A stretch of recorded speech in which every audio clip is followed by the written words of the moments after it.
بسم اللہ الرحمن الرحیم۔ بچوں، آج ہم سبق ملکہ کوثر مری کی ریڈنگ کریں گے۔ کچھ ریڈنگ میں آپ کو کرواؤں گی، اس سے آگے ریڈنگ آپ لوگ خود کریں گے، اور گھر میں آپ لوگوں نے اس کی 3 دفعہ ریڈنگ کرنی ہے، اور اس کے بعد آپ لوگوں نے اس کا ایک خلاصہ تیار کرنا ہے۔ کچھ مشکل الفاظ کے معنی بھی ہیں جو میں نے لکھے ہیں، وہ میں پھر آپ کو کرواؤں گی اس ریڈنگ کے بعد۔ مری پنجاب کا تاریخی مقام ہے۔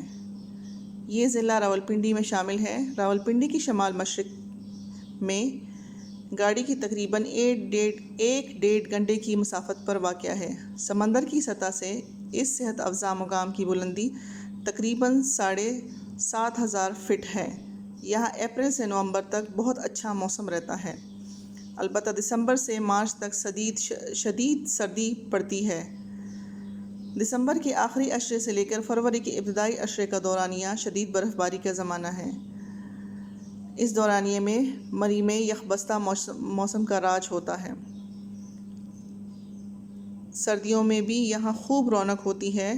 جب سارا علاقہ برف سے ڈھک جاتا ہے تو ملک بھر سے برف باری کا منظر دیکھنے کے شوقین یہاں پہنچ جاتے ہیں۔ مری میں سردیوں کی شام بہت خوبصورت ہوتی ہے۔ برقی کمکموں کی رنگا رنگ روشنیوں میں یوں محسوس ہوتا ہے جیسے آسمان سے تارے زمین پر اتر آئے ہوں۔ بچوں، آپ ریڈنگ کے ساتھ ساتھ یہ دیکھ رہے ہیں کہ اس میں مری کے بارے میں بہت زیادہ معلومات موجود ہے۔ آپ اس چیپٹر کی ریڈنگ کو غور سے سنیں، اور اس کی آگے جو ریڈنگ بھی آپ کریں گے وہ بھی آپ لوگ غور سے کریں۔ دلچسپ، دل فریب خوبصورتی اور دلکش نظاروں کی وجہ سے مری کو ملکہ کوثر کہا جاتا ہے۔ گرمی کے موسم میں مری کی خنک ہوائیں یعنی کہ ٹھنڈی ہوائیں لوگوں کو اپنی طرف کھینچتی ہے۔ پاکستان کے مختلف علاقوں کے رہنے والے گرمی پڑتے ہی مری کا رخ کرتے ہیں۔ مری پاکستان بھر کے پرفضا پہاڑی مقامات میں سے نہایت معروف اور خوبصورت سیرگاہ ہے۔ مری پاکستان بھر کے پرفضا پہاڑی مقامات میں سے نہایت معروف اور خوبصورت سیرگاہ ہے۔ واقعی مری ایک بہت ہی خوبصورت جگہ ہے۔ جس نے مری نہیں دیکھا ان کو مری دیکھنا چاہیے، کیونکہ مری ایک بہت ہی خوبصورت جگہ ہے، اور وہاں کا موسم بھی بہت اچھا ہوتا ہے، اسپیشلی گرمیوں میں۔ گرمیوں کے موسم میں ہر دوسرے تیسرے روز بارش ہوتی ہے، جس کی وجہ سے مری کا موسم بڑا سہانا ہو جاتا ہے۔ اسلام آباد سے مری کی طرف جائیں تو راستے کے دونوں طرف موجود چیڑ اور صنوبر کے اونچے اور خوبصورت درخت سیاحوں کو خوشامدید کہتے دکھائی دیتے ہیں۔ تھریٹ کے مقام سے آگے نکلتے ہی مری کا دلفریب موسم آنے والوں کو اپنی آغوش میں لے لیتا ہے، یعنی کہ آنے والوں کو اپنی گود میں لے لیتا ہے۔ بلک آتی سڑک اور تھوڑے تھوڑے وقفے سے آتے پڑاؤ سیاحوں کو مبہوت کر دیتے ہیں، یعنی مدہوش کر دیتے ہیں، ان کو ساکت کر دیتے ہیں۔ آگے ہے مری کی تاریخ، جو کہ تقریباً 1857 کی جنگ آزادی میں مری والوں نے بھی حصہ لیا، اس کے بارے میں بتایا جا رہا ہے کہ 19ویں صدی کی تیسری دہائی میں انگریزوں نے مری میں بیس کیمپ بنایا تو اس شہر کو مرکزی اہمیت حاصل ہوئی۔ سن 1857 کی جنگ آزادی میں جہاں برصغیر پاک و ہند کے مختلف علاقوں کے رہنے والوں نے انگریزی سامراج کے خلاف اپنے جذبات کا اظہار کیا، وہاں مری کے رہنے والے بھی کسی سے پیچھے نہ رہے۔ انہوں نے اپنی زمین سے انگریزوں کو نکالنے کے لیے گوریلا جنگ شروع کی اور اس میں اچھے خاصے کامیاب رہے، لیکن مجموعی طور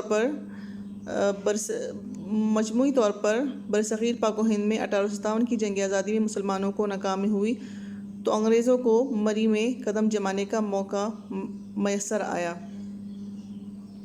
جب انگریزوں نے جنگ آزادی کے مجاہدوں کو مختلف نوعیت کی سزاؤں سے گزارا تو اس خطے کے ان فرزندوں کو توپ دم کیا گیا جو انگریزوں کے خلاف نبرد آزما رہے، یعنی کہ سزا کے طور پر ان کو توپ پہ دم دے کر سزا دی گئی۔ آج بھی باغ شہیدہ میں ان جانثاروں کی قبریں ان کی ہمت، جرأت اور حوصلے کی گواہ ہیں۔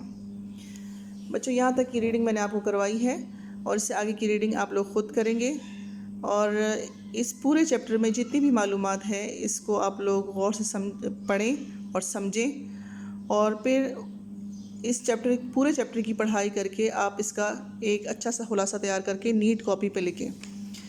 مشکل الفاظ کے معنی میں نے نکال کے یہاں پہ لکھے ہوئے ہیں، آپ لوگ ان مشکل الفاظ کے معنی کو اپنی کاپیز پہ بھی لکھیں، نیٹ کاپیز پہ، اور جس وقت چیپٹر کی ریڈنگ کر رہے ہوں تو یہ اس وقت آپ کے بہت کام آئیں گے۔ الفاظ ہیں آغوش، آغوش کا مطلب ہے گود یعنی کہ پہلو، توسط وسیلے، خنک ٹنڈ، سامراج، سامراج کے معنی کو ذرا غور سے دیکھیں۔ سامراج کا مطلب ہے وہ نظام حکومت جو نو آبادیات پر اپنا تسلط برقرار رکھنے کے لیے قائم کیا جائے۔ سحر انگیز، جادو کا اثر پیدا کرنے والا، محور، مرکز، مسافت، دوری یا فاصلہ، نبرد آزما ہونا، لڑنے کے لیے تیار، نبرد آزما لڑنے کے لیے تیار، یخ بستہ، سردی سے برف کی طرح جمع ہوا۔ آپ لوگ اس کو نیٹ کاپی پہ لکھیں گے اور اس کے بعد اس پورے چیپٹر کی پڑھائی کر کے ایک خلاصہ تیار کریں گے، اور وہ خلاصہ آپ لوگ اپنی نیٹ کاپی پہ لکھیں گے۔ شکریہ۔